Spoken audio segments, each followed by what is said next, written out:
Welcome everyone. Today we're going to visit Fort King George in Darien, Georgia. I will talk to you a little bit about the unique history of the fort, walk you through some of the museum area and the fort grounds.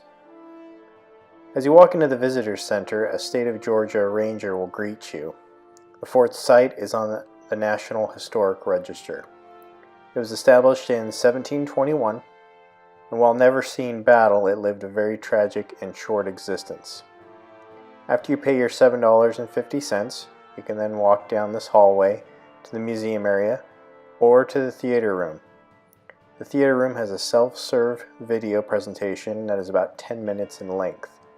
I do recommend you watch it as it gives you some great insight as to what you're about to see.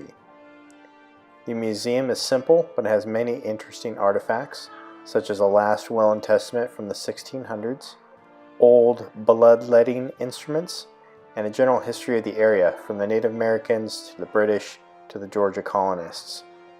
Interesting fun fact, the state of Georgia derives its name from King George II, who granted Georgia its state charter in 1732. The IA that's at the end of Georgia is Greek for state of, so translated it would be state of George. Anyway, I hope this video inspires you to check it out, or just to do something a little bit different. Here we go, and take a look at all the cool visuals, and I'll walk through some of the other things as we go. Looks like these are the remnants of the steam sawmill that cut all the cypress trees around here. And they had a tidal one, powered by the tide, out here.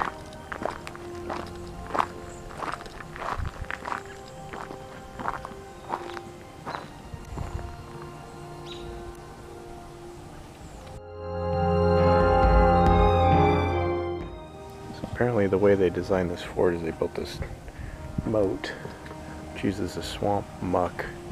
It's kind of a natural barrier, and then they built up this fence and then dirt, and then you can finally get inside.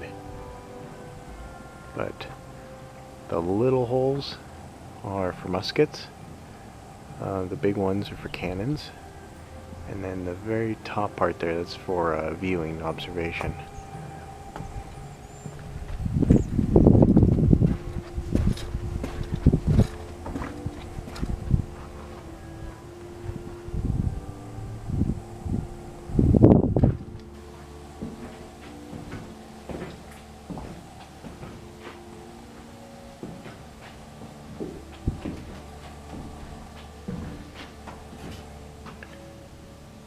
They cut these at an angle so that if you're shooting from this angle or this one, you get a good field of view, just like they did in the castles. People definitely must have been shorter back then. I'm only 5'8" and I barely clear these beams.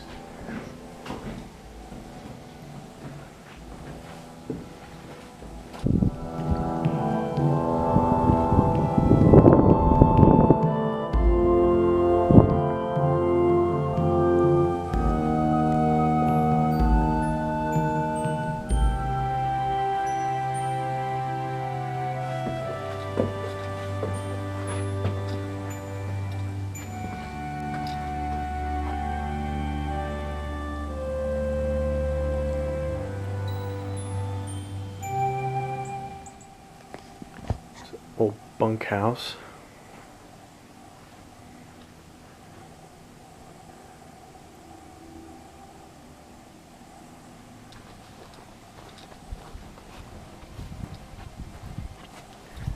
Old style nails, like railroad spikes but smaller.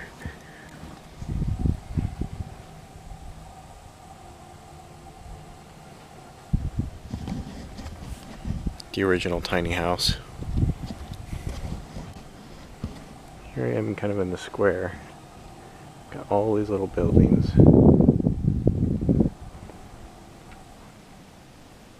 And the battery. And they've got these little cannons, which I believe are more anti-infantry. Then these obviously wouldn't be far enough to shoot a ship out, so they have these same type of swivel guns on old sailing vessels as well. Control it with the. And here's the river delta that it overlooked. This fort was the furthest southern fort by the British.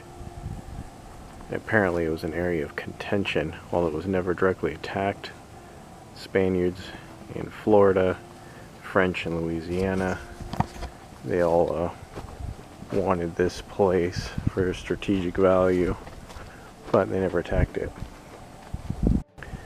Pretty crazy to think about, but if you were a soldier back then, and you know, this particular style of fort was very popular in that era all around Europe, and to take it, you know, as a soldier, you'd have to walk across, or run, I guess, this area while being shot at by everybody in there, and the people lining across the parapet go through the moat, through the fence, and then hand-to-hand combat there, meanwhile still being shot at by there. So talk about some brave people.